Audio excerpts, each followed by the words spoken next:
Rasulullah sallallahu alaihi wasallam menyebutkan dalam hadisnya, "Kullukum ra'in wa kullu mas'ulu an ra'iyatihi." Setiap kalian adalah pemimpin, dan setiap pemimpin akan ditanya oleh Allah terhadap kepemimpinannya. Ya, seorang wanita, dia akan memimpin anak-anaknya dan rumah suaminya, dan dia akan dimintai pertanggungjawaban oleh Allah Rabbul Alamin. Hari ini Anda begitu bangga, saya punya anak demikian. Saya punya anak yang tampan, saya punya anak yang gagah. Saya punya anak sekarang sudah jadi dokter. Saya punya anak sekarang sudah jadi arsitek. Saya punya anak sekarang sudah punya sekian banyak perusahaan. Ya, ini sesuatu yang Anda banggakan.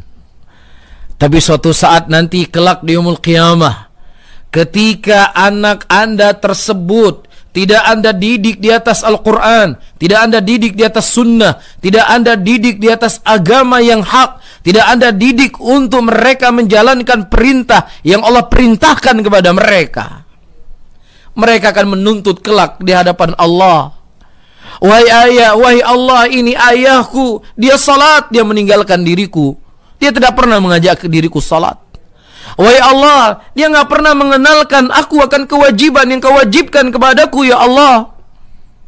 Dia sibuk dengan dunianya, dia sibuk dengan perdagangannya, dia sibuk dengan bisnisnya. Begitu juga ibuku, ya Allah. Dia sibuk dengan arisannya, dia sibuk dengan teman-temannya, dia sibuk dengan pakaiannya, dia sibuk dengan tasnya. Tidak pernah dia mengajak diriku untuk sujud dan ruku kepadamu, wahai Allah. Inilah akan dipertanggungjawabkan di hadapan Allah Rabbul Alamin. Oleh karena itu Allah menyebutkan sebuah ayat di dalam ayatnya, "Yauma yafirru mar'u min akhi wa ummihi wa abi wa sahibatihi wa bani likulli imri'in minhum yauma idzin sya'nu yughil." Pada hari itu seseorang akan lari dari temannya, ibu akan lari dari anaknya, ayah akan lari dari anak-anaknya, suami akan lari dari istrinya. Kenapa lari? Mereka takut akan dimintai pertanggungjawaban di hadapan Allah. Ini yang mereka khawatirkan. Tetapi tidak ada satupun kekuatan yang akan bisa lari daripada pengadilan Allah Rabbul Alamin. Oleh karena itu Islam memberikan kepada kita solusi-solusi agar bagaimana bagaimana generasi yang datang setelahnya adalah generasi-generasi yang mereka mengenal Allah, yang mengenal Rasulnya, yang cinta kepada agamanya. Bukan generasi-generasi yang jauh dari agama, generasi-generasi yang tidak tahu kemana arah kiblat untuk dia sujud, generasi-generasi yang mereka tidak mengenal siapa tokoh-tokoh yang hebat dalam agama mereka, generasi para narkoba, generasi free sex, generasi yang punya akhlak yang jelek. Ya, Islam menutup itu semuanya. Jangan sampai umat Islam ya punya generasi-generasi dengan model seperti ini.